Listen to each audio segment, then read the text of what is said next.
여러분, 혹시 지금 누군가 때문에 밤잠을 설치고 계시지는 않으신가요? 믿었던 사람에게 발등을 찍히거나 내 모든 것을 내어주었는데 돌아오는 것은 차가운 배신뿐이었던 경험, 살면서 한 번쯤은 겪어보셨을 겁니다. 사람에게 받는 상처는 칼에 베인 상처보다 깊고 오래갑니다. 우리는 사회적 동물이라 관계 속에서 살아가지만 역설적이게도 우리의 가장 큰 불행은 대부분 관계에서 시작됩니다. 나이가 들수록 더욱 절실하게 느껴지는 것이 있습니다. 바로 사람을 가려 사귀는 지혜입니다. 모든 사람을 품을 수는 없습니다. 아니, 품어서는 안 되는 사람도 분명히 존재합니다. 썩은 사과 하나가 상자 안에 있는 모든 사과를 썩게 만들 듯이 잘못 맺은 인연 하나가 여러분의 남은 인생 전체를 송두리째 흔들 수도 있기 때문입니다. 조선 최고의 실학자이자 사상가였던 다산 정약용 선생님 역시 사람 때문에 누구보다 큰 고통을 겪었던 분입니다. 가장 높은 곳에서 가장 낮은 유배지로 떨어지며 어제까지 친구였던 이들이 오늘은 적이 되어 등을 돌리는 참혹한 현실을 목격하셨습니다. 그 처절한 고독 속에서 다산은 인간의 본성을 꿰뚫어 보았고 아들에게 보낸 편지와 수많은 저서를 통해 반드시 경계하고 멀리해야 할 사람의 기준을 명확히 남기셨습니다. 오늘 우리는 다산 정약용 선생님의 지혜를 빌려 여러분의 인생을 갉아먹고 결국에는 큰 화를 불러올 위험한 사람들의 특징 4가지를 깊이 있게 파헤쳐 보려 합니다. 이 4가지 유형의 사람들은 여러분의 곁에 두면 둘수록 독이 됩니다. 첫째, 자신의 분수를 모르고 교만하여 남을 깎아내리는 사람. 둘째, 앞에서는 달콤한 말을 하고 뒤에서는 칼을 꽂는 표리부동한 사람. 셋째, 은혜를 원수로 갚으며 이익만을 쫓는 배은망덕한 사람. 넷째, 건전한 삶의 태도를 비웃고 쾌락의 구렁텅이로 끌어들이는 사람. 이 4가지 원칙을 통해 여러분의 인간관계를 점검해 보시기 바랍니다.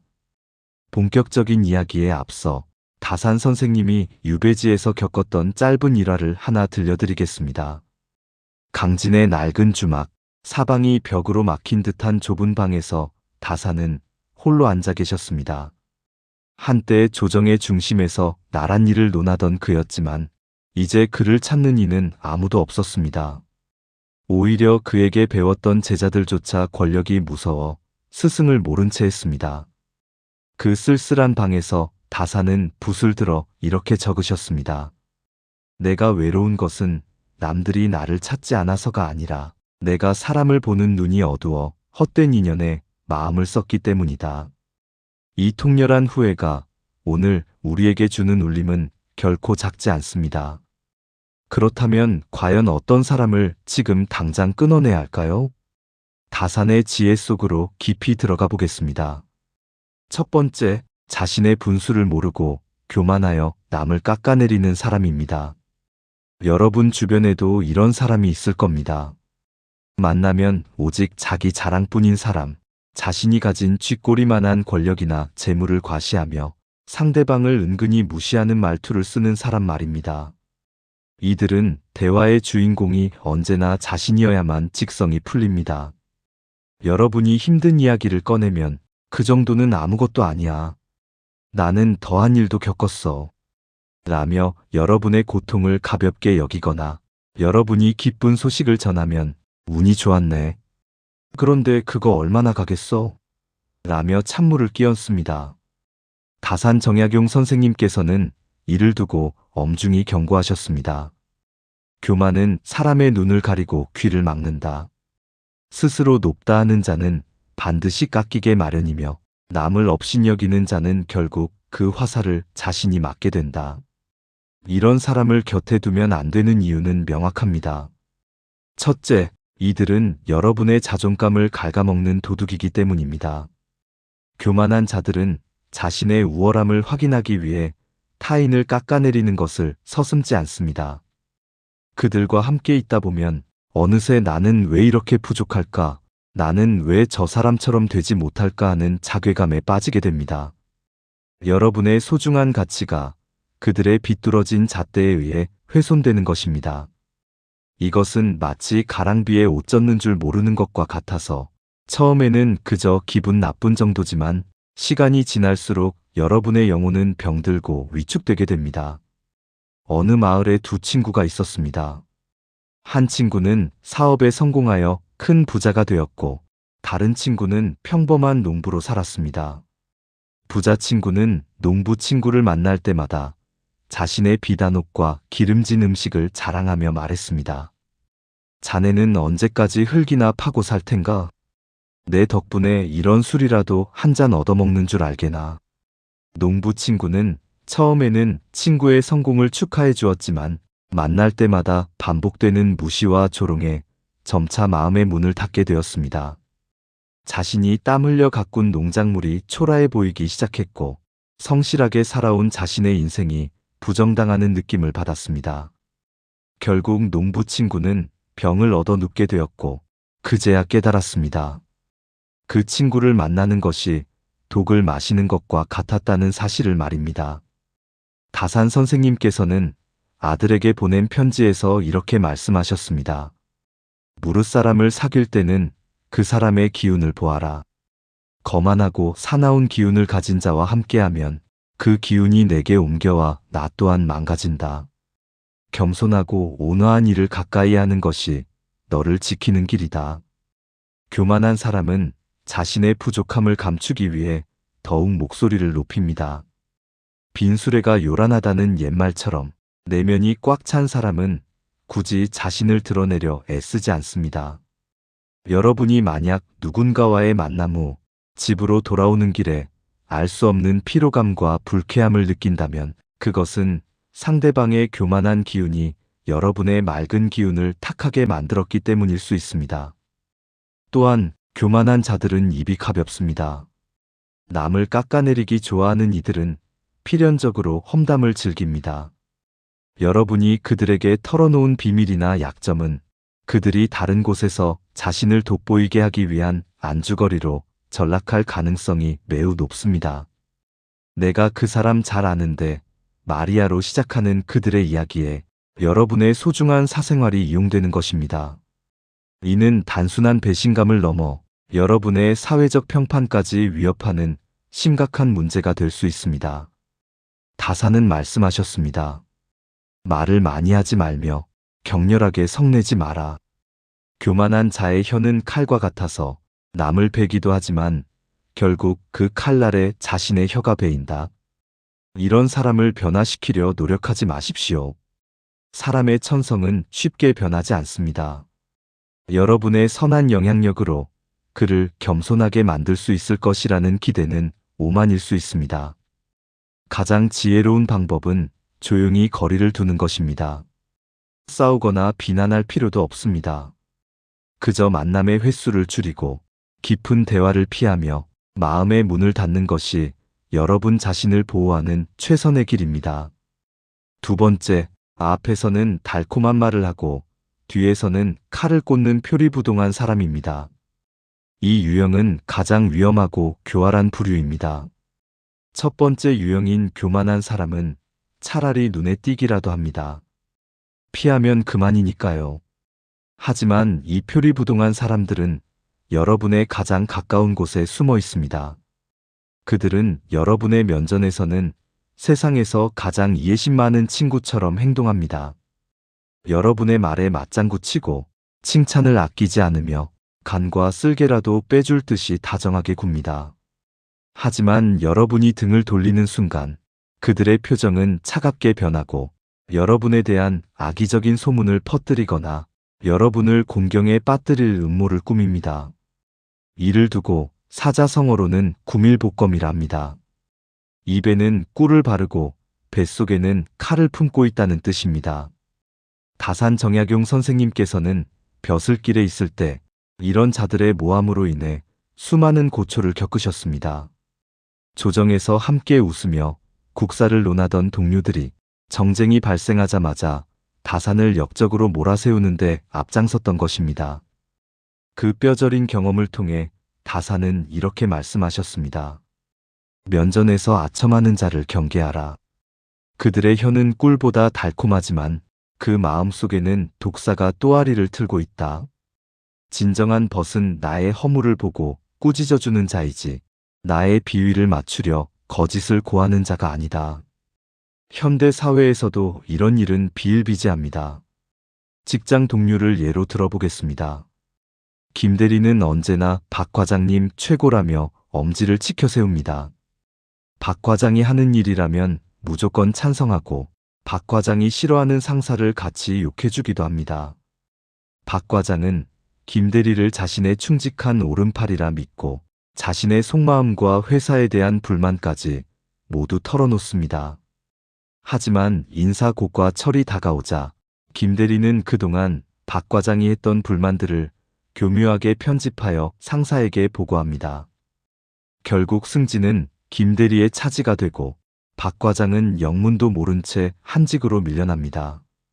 이것이 바로 표리부동한 자들의 전형적인 수법입니다. 그들은 정보를 수집합니다. 여러분의 신뢰를 얻어 약점을 파악한 뒤 결정적인 순간에 그것을 자신의 이익을 위한 무기로 사용합니다. 그들에게 인간관계란 교감이 아닌 철저한 계산과 거래의 대상일 뿐입니다. 그렇다면 이런 사람을 어떻게 구별할 수 있을까요? 다산의 지혜를 빌려 두 가지 기준을 제시해 드립니다. 첫째, 다른 사람의 험담을 여러분에게 얼마나 자주 하는지 살펴보십시오. 여러분이 없는 자리에서는 반드시 다른 사람에게 여러분의 험담을 하고 있을 것이기 때문입니다. 누군가를 쉽게 비난하고 없는 말을 지어내어 이간질하는 사람은 그 대상이 언제든 바뀔 수 있습니다. 오늘의 표적이 남이었다면 내일의 표적은 바로 여러분이 될 것입니다. 다산은 말씀하셨습니다. 남의 허물을 말하기를 즐기는 자와는 말을 섞지 마라. 그는 반드시 나의 허물 또한 남에게 말할 것이다. 둘째, 지나치게 과한 친절과 칭찬을 경계하십시오. 이유 없는 호의는 없습니다. 오랫동안 알고 지낸 사이가 아닌데도 과도하게 접근하거나 자신의 이익을 포기하면서까지 여러분에게 잘해주는 것처럼 보인다면 한 번쯤은 의심해 보아야 합니다. 물론 세상에는 순수한 호의도 존재하지만 표리부동한 자들의 친절에는 끈적거리는 목적이 묻어 있습니다. 그들은 여러분이 경계심을 풀기를 기다리고 있는 사냥꾼과 같습니다. 군자의 사귐은 물과 같이 담백하고 소인의 사귐은 단술과 같이 달콤하다. 다산 선생님이 인용한 옛 성현의 말씀입니다. 물은 맛이 없지만 갈증을 해소하고 생명을 살립니다. 반면 단술은 입에는 달지만 많이 마시면 취하고 건강을 해칩니다. 진정으로 여러분을 아끼는 사람은 듣기 싫은 소리도 마다하지 않습니다. 여러분이 잘못된 길로 갈 때 따끔하게 충고해주는 사람이 진짜 내 사람입니다. 반면 무조건적인 칭찬과 동조로 일관하는 사람은 여러분의 눈과 귀를 멀게 하여 판단력을 흐리게 만듭니다. 이런 이중적인 사람을 발견했다면 단호하게 대처해야 합니다. 그들과의 대화에서는 결코 사적인 감정이나 비밀을 드러내지 마십시오. 그저 공적인 이야기, 날씨나 업무에 관한 이야기만 나누십시오. 여러분의 속을 보여주지 않으면 그들은 가져갈 무기가 없어 여러분을 해칠 수 없습니다. 관계를 끊는 것이 두려워 어정쩡하게 곁에 두다가는 언젠가 반드시 그 대가를 치르게 될 것입니다. 세 번째, 은혜를 원수로 갚으며 이익만을 쫓는 배은망덕한 사람입니다. 사람의 됨됨이를 가장 잘 알 수 있는 순간은 언제일까요? 바로 이해관계가 엇갈릴 때입니다. 평소에는 더없이 좋은 사람 같다가도 돈 문제나 이익이 걸린 상황이 오면 돌변하는 사람들이 있습니다. 더 나아가 여러분이 힘들 때 도움을 주었음에도 불구하고 상황이 나아지면 그 고마움을 잊거나 오히려 여러분을 부담스러워하며 멀리하는 사람들입니다. 다산 정약용 선생님은 유배지에서 이런 인간의 비정함을 뼛속 깊이 느끼셨습니다. 집안이 풍비박산나고 패족이 되자 과거의 다산의 집 문턱이 닳도록 드나들며 도움을 청하던 이들이 모두 발길을 끊었습니다. 심지어 어떤 이들은 다산을 비난하며 자신의 안위를 챙겼습니다. 다산은 씁쓸한 마음으로 이렇게 기록하셨습니다. 세상 인심이란 것이 따뜻할 때는 꽃이 피듯 모여들지만 추워지면 잎이 지듯 흩어지는구나. 은혜를 입고도 갚지 않는 것은 짐승만도 못한 것이나 세상에는 그런 자들이 너무나 많다. 이런 유형의 사람들은 관계를 철저히 이익의 도구로 바라봅니다. 내가 저 사람에게서 무엇을 얻을 수 있는가? 이것이 그들의 유일한 판단 기준입니다. 여러분이 돈이 있거나 권력이 있거나 혹은 이용 가치가 있을 때는 간까지 빼줄 듯이 다가옵니다. 형님, 아우님 하며 친근하게 굴고 어려울 때 도와달라며 읍소합니다.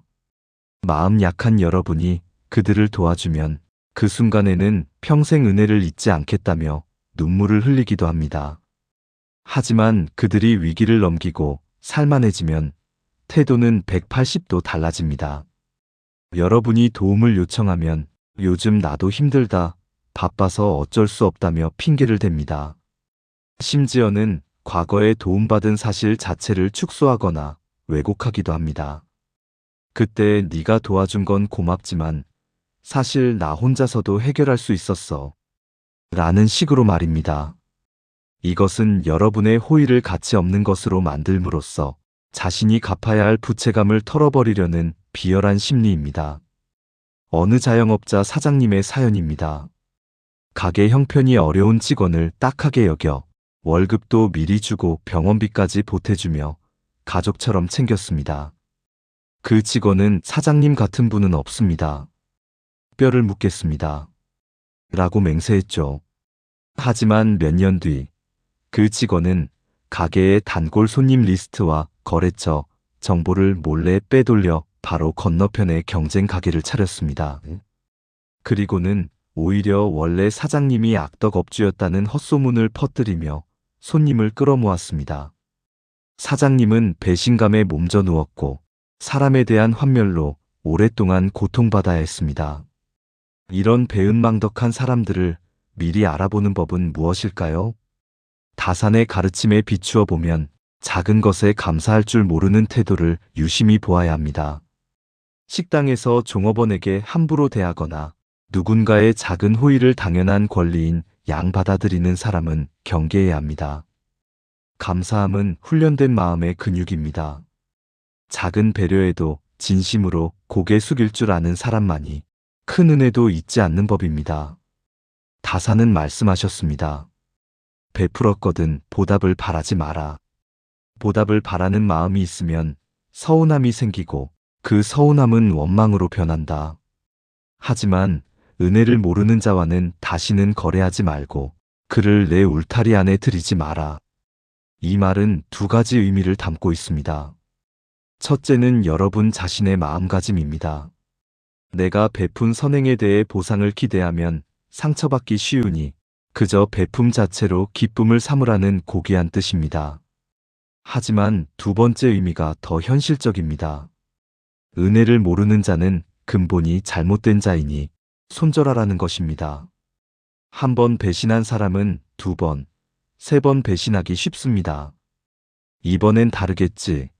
내가 더 잘해주면 알아주겠지라는 생각은 위험한 착각입니다. 밑 빠진 독에 물 붓기처럼 그들의 탐욕과 이기심은 결코 채워지지 않습니다. 배은망덕한 사람을 곁에 두면 여러분은 물질적인 손해뿐만 아니라 인간에 대한 신뢰 자체를 잃게 됩니다. 마음이 황폐해지고 냉소적으로 변하게 됩니다. 그것이야말로 가장 큰 손해입니다. 그러니 감사의 가치를 모르는 사람에게 여러분의 귀한 시간과 정성을 낭비하지 마십시오. 그 에너지를 여러분을 진정으로 아껴주는 사람, 작은 콩 한 쪽도 나누려 하는 따뜻한 사람들에게 쏟으십시오. 네 번째, 건전한 삶의 태도를 비웃고 쾌락의 구렁텅이로 끌어들이는 사람입니다. 마지막 유형은 여러분의 시간과 정신을 파괴하는 사람들입니다. 이들은 만날 때마다 유흥, 도박, 과음, 혹은 무의미한 잡담으로 시간을 보내자고 유혹합니다. 물론 친구끼리 가끔 술 한잔하며 스트레스를 푸는 것은 삶의 활력이 될 수 있습니다. 하지만 이들의 문제는 그것이 삶의 주된 목적이라는 점입니다. 그리고 더 심각한 것은 여러분이 성실하게 살려고 노력하거나 자기 개발을 위해 공부를 하고 미래를 준비하려 할 때 그것을 비웃고 방해한다는 점입니다. 야, 그렇게 산다고 뭐 달라지냐? 인생 뭐 있어? 그냥 즐겨. 너 혼자 잘난 척하지 말고 나와서 놀자. 이런 말들로 여러분의 의지를 꺾으려 듭니다. 이것은 심리학적으로 개 껍데기 이론과 같습니다. 양동이 속에 갇힌 개 한 마리가 밖으로 탈출하려고 기어오르면 밑에 있던 다른 개들이 그 개의 다리를 잡고 끌어내리는 현상입니다. 자신들이 발전할 생각이 없으니 친구가 발전해서 더 높은 곳으로 가는 것을 견디지 못하는 것입니다. 함께 시궁창에 머물러야만 안심이 되는 뒤틀린 심리입니다. 다산 정약용 선생님은 평생을 학문에 정진하신 분입니다. 유배지에서도 붓을 놓지 않고 500권이 넘는 책을 저술하셨습니다. 그분은 시간의 소중함을 누구보다 잘 알고 계셨습니다. 다산은 제자들에게 늘 강조하셨습니다. 놀고 먹으며 세월을 허송하는 벗을 멀리하라. 그들은 너의 시간을 훔치는 도둑이다. 학문을 닫고 덕을 쌓는 즐거움은 육체의 쾌락과 비할 바가 아니다. 오직 배움을 좋아하고 의를 숭상하는 법과 사귀어야 나 또한 성장할 수 있다. 이런 쾌락 추구형 인간들을 곁에 두면 여러분의 삶은 서서히 망가집니다. 첫째, 경제적인 타격을 입습니다. 유흥에는 돈이 듭니다. 그들은 여러분의 지갑을 열게 만들고 저축하고 투자해야 할 종잣돈을 허공에 날리게 만듭니다. 둘째, 건강을 잃습니다. 밤새 술을 마시고 몸을 혹사시키면 정작 중요한 일을 해야 할 때 집중할 체력이 남아있지 않게 됩니다. 셋째, 가장 중요한 기회를 잃습니다. 인생에는 집중해야 할 시기가 있습니다. 그 시기에 나쁜 친구들에 휩쓸려 시간을 낭비하면 나중에 땅을 치고 후회해도 되돌릴 수 없습니다. 한 청년이 있었습니다. 그는 공무원 시험을 준비하며 꿈을 키우고 있었습니다. 하지만 매일 밤 그를 불러내는 친구들이 있었습니다. 거절하면 변했다, 쪼잔하다며 비난을 퍼부었습니다. 마음이 약한 청년은 친구들과 어울려 술을 마시고 게임을 하며 밤을 지새웠습니다. 다음 날 아침이면 숙취로 인해 공부에 집중할 수가 없었습니다. 이런 생활이 반복되자 성적은 떨어졌고 결국 시험에 낙방했습니다. 친구들은 그를 위로한답시고 또다시 술자리로 불러냈습니다. 그제야 청년은 깨달았습니다. 이들은 내 인생을 책임져 주지 않는구나. 나의 실패가 그들에게는 그저 안주거리에 불과하구나. 여러분의 주변을 둘러보십시오. 여러분이 책을 읽자고 할 때, 운동을 하자고 할 때, 새로운 도전을 하자고 할 때 함께 해주는 사람이 있습니까? 아니면 그거에서 뭐해? 라며 김을 빼는 사람이 있습니까? 후자라면 과감하게 정리해야 합니다. 다산은 말씀하셨습니다. 나를 낳아준 것은 부모지만 나를 이루게 하는 것은 벗이다. 향기로운 난초가 있는 방에 들어가면 시간이 지나 그 향기를 맡지 못해도 내 몸에서 향기가 난다. 썩은 생선 가게에 들어가면 그 악취를 맡지 못해도 내 몸에서 비린내가 난다. 여러분의 몸에서 어떤 냄새가 나기를 원하십니까? 쾌락과 나태의 비린내입니까? 아니면 성실과 지혜의 향기입니까? 그것은 전적으로 여러분이 누구를 곁에 두느냐에 달려 있습니다. 나쁜 습관을 가진 친구를 끊어내는 것은 냉정한 것이 아닙니다. 그것은 여러분의 인생을 지키기 위한 필수적인 결단입니다. 지금까지 다산정약용 선생님의 지혜를 통해 반드시 손절해야 할 4가지 유형의 사람을 살펴보았습니다. 첫째, 교만하여 남을 깎아내리고 자존감을 훔치는 사람. 둘째, 앞뒤가 다른 말과 행동으로 신의를 저버리는 표리부동한 사람. 셋째, 은혜를 모르고 이익 따라 움직이는 배은망덕한 사람. 넷째, 쾌락만을 쫓으며 여러분의 성장을 방해하는 사람. 이 네 가지 원칙을 다시 한번 가슴에 새기시기 바랍니다. 이야기를 마무리하며 혹시 이런 걱정이 드는 분들도 계실 겁니다. 이런 사람들을 다 잘라내면 제 곁에는 아무도 남지 않을 것 같습니다. 너무 외롭지 않을까요? 네, 그럴 수 있습니다. 주변이 텅 빈 것처럼 느껴질 수 있습니다. 하지만 다산 선생님은 우리에게 마지막으로 가장 큰 위로와 용기를 주십니다. 그분은 강진의 유배지에서 장장 18년이라는 긴 세월을 홀로 지내셨습니다. 그 절대적인 고독 속에서 나쁜 인연들이 모두 떨어져 나간 그 빈자리를 다산은 독서와 사색, 그리고 자기 성찰로 채우셨습니다. 그리고 그 시간은 다산을 단순한 관료에서 위대한 사상가로 다시 태어나게 만들었습니다. 다산은 말씀하셨습니다. 홀로 있는 것을 두려워하지 마라. 군자는 홀로 있을 때 더욱 삼가고 자신의 내면을 가꾸는 법이다. 나쁜 벗들과 어울려 시간을 허비하는 것보다 차라리 고독한 학이 되어 맑은 물을 마시는 것이 낫다. 여러분, 관계에 다이어트가 필요합니다. 불필요한 지방이 몸을 병들게 하듯 불필요하고 해로운 관계는 여러분의 인생을 병들게 합니다. 지금 당장 전화기 속의 연락처를 들여다보십시오. 의무감 때문에 혹은 끊어내기 미안해서 붙들고 있는 독이 되는 인연은 없습니까? 그 썩은 줄을 과감히 잘라내야 그 자리에 새롭고 건강한 인연이 깃들 수 있습니다. 비워야 채워지는 법입니다. 나를 힘들게 하는 사람을 떠나보내는 것은 죄가 아닙니다. 그것은 나 자신에 대한 예의이자 나의 소중한 인생을 보호하는 숭고한 행위입니다. 오늘 이 시간이 여러분의 인간관계를 되돌아보고 더욱 단단하고 행복한 삶으로 나아가는 계기가 되기를 진심으로 바랍니다. 여러분은 좋은 사람들과 함께 행복할 자격이 충분한 사람입니다. 스스로를 귀하게 여기십시오.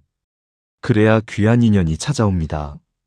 오늘 전해드린 다산의 지혜가 여러분의 마음밭에 작은 울림이 되었기를 바랍니다. 이 이야기가 여러분의 삶을 지키는 단단한 방패가 되었다면 구독과 좋아요로 함께 해주세요. 여러분의 하루하루가 맑은 사람들과의 향기로운 만남으로 가득하기를 기원합니다. 감사합니다. 깨달음의 광장이었습니다.